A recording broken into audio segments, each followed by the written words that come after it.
Ambassador Zekthara's crystalline appendages trembled as she reviewed the emergency session transcripts. 3 cycles ago, the Galactic Council had issued their most dire warning in millennia. A new species had achieved faster-than-light travel, and they were completely unhinged. The humans, as they called themselves, had been observed by long-range scouts performing impossible feats throughout their local stellar neighborhood. Ships that shouldn't exist, powered by methods that violated fundamental laws crewed by beings who seemed to treat the universe as a suggestion rather than an absolute authority. "Counselor," her aide whispered, "the human delegation has arrived." Zekthara's optical sensors dimmed.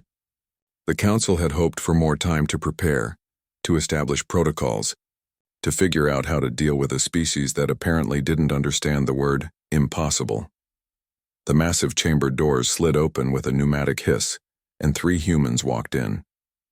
They wore simple uniforms of dark blue fabric, their pale faces marked by what appeared to be permanently upturned lip corners, an expression her cultural database identified as smiling.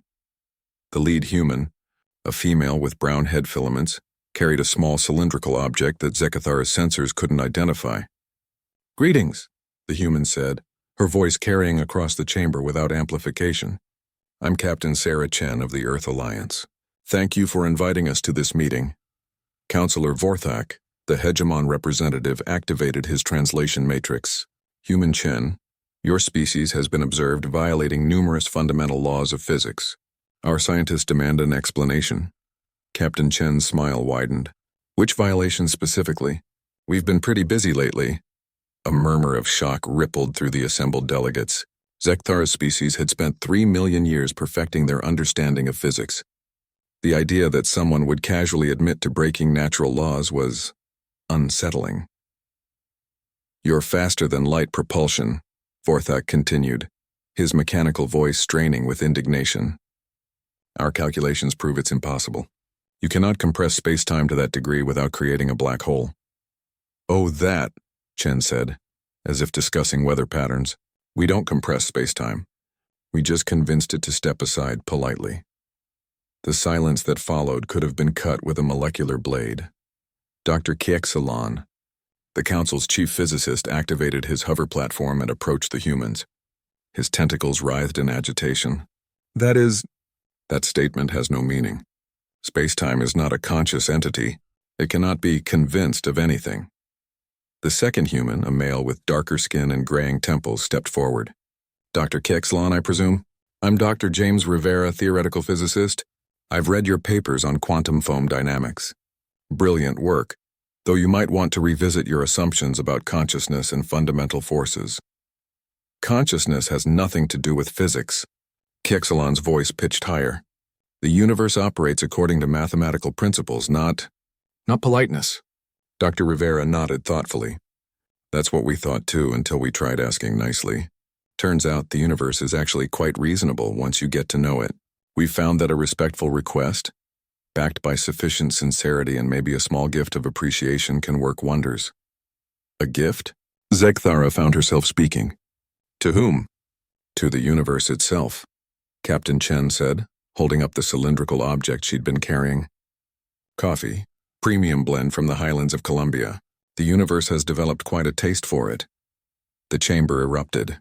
Delegates shouted in 17 different languages, translation matrices overloaded, and 3 junior officials fainted. Zekthara activated her emergency comm field, but even that couldn't restore order completely. "Silence." Vorthak's amplified voice cut through the chaos. "This is madness. You cannot bribe the universe with a beverage." The third human, an elderly woman with silver hair and laugh lines around her eyes, spoke for the first time. "Counselor Vorthak, I'm Dr. Elizabeth Harrison, xenophilosopher. May I ask how long your species has been spacefaring?" 12 million standard cycles, Vorthak replied proudly. "And in all that time, have you ever tried simply talking to the universe?"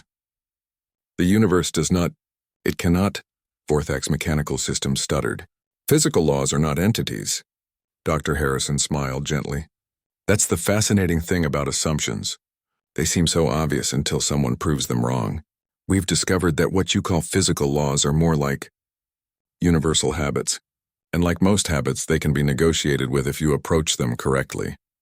Dr. Rivera nodded. We've established formal diplomatic relations with several fundamental forces. Gravity's actually quite gregarious once you get past the strong, silent type exterior. Electromagnetism is a bit flighty but reliable. And don't get me started on the strong nuclear force, absolutely loves a good joke. Kiexalon's tentacles had gone completely still. You're suggesting that physical forces have personalities? Not personalities exactly, Captain Chen said. More like preferences, tendencies. The universe appears to be far more flexible than anyone realized. It's just been running on autopilot for so long that everyone forgot it could choose to do things differently. Zekathara felt her worldview cracking like poorly maintained crystal.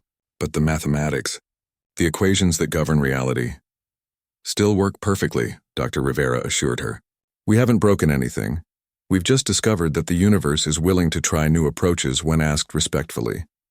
Think of it as collaborative physics. Captain Chen stepped to the center of the chamber. Counselors, we didn't come here to break your understanding of reality.